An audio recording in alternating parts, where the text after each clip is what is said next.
Masih ingat komentar beberapa pengamat ekonomi internasional yang mengatakan keheranannya tentang strategi Amerika ngerjain Indonesia selama lebih dari 40 tahun lalu. Sekarang Tiongkok ngerjain dengan cara yang sama, namun tetap Indonesianya nggak belajar banyak. Kenapa ya? Kita tahu tambang Grasberg, Freeport itu menghasilkan koper atau tembaga, dan produksi tambang tersebut yang berupa konsentrat dikirim ke pabrik di luar Indonesia bukan hanya menghasilkan tembaga murni outputnya, tetapi juga gold, platinum, dan banyak unsur mineral tanah jarang lainnya. Sekedar mengingatkan, Freeport adalah kontraktor pertambangan yang hanya menghasilkan koper konsentrat. Apa itu konsentrat? Hasil tambang tidak murni tembaga, tetapi ada unsur mineral lainnya masih ikut. Apa itu mineral lainnya yang masih ikut? Masih ada emas, masih ada platinum, bahkan masih ada uraniumnya. Bagian dari mineral tanah jarang atau rare earth yang sangat penting buat dunia. Apa yang Indonesia dapat? Indonesia dapat hanya pajak dari transaksi koper tersebut. Lalu, entah mengapa Indonesia minat masuk ke pemilikan tambang koper tadi. Ini banyak membingungkan pengamat ekonomi karena tambangnya koper, hasilnya koper, yaitu tembaga. Freeport bukan tambang emas. Kalau tambang emas, mana emasnya? Atau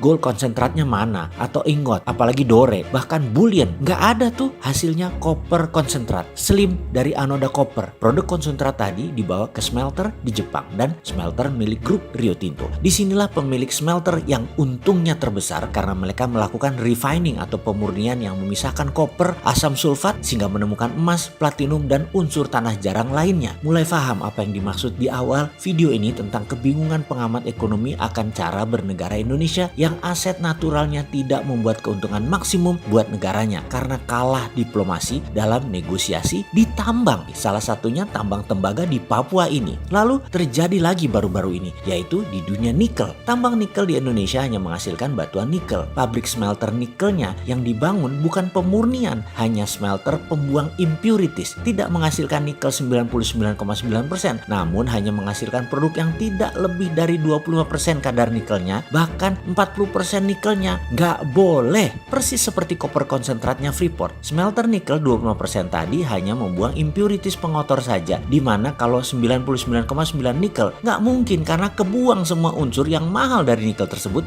yang menjadi target utama mereka. Bahkan di 40% kadar nikelnya tersebut kebuang itu mineral yang mereka incer. Kalau 25% kadar nikelnya, feronya masih ada, litiumnya masih ada, dan di crack dulu nanti di Tiongkok baru diproses pemurnian semuanya. Dapatlah fero, dapatlah nikel, dapatlah litium, dan beberapa unsur lainnya yang mereka butuhkan. Indonesia ya hanya dapat pajak transaksi nikel. Sama seperti Freeport dengan kopernya. Nikel juga sama, dibuang pengotornya, impuritiesnya, lalu yang penting-penting di smelter dan dipurifikasi atau metal refining di tempat lain. Wis paham? Jadi ke depan bagaimana seharusnya? Sebentar kita lanjutkan dulu dongengnya. Kemudian ada lagi yang paling terbaru, yaitu tin atau timah. Ini menjadi mainan baru karena mineral ikutan dari tin tersebut penting. Apa itu? Ya benar, ada thorium. Mantap sekali. Thorium adalah mineral tanah jarang, rare earth, yang saat ini diincar oleh banyak negara yang mau jadi negara superpower atau negara yang sudah jadi superpower sebagai pengganti uranium untuk PLTN tenaga thorium. Ada 4 negara saat ini yang agresif urusan thorium ini. Israel, Amerika, Rusia, dan Tiongkok. Jadi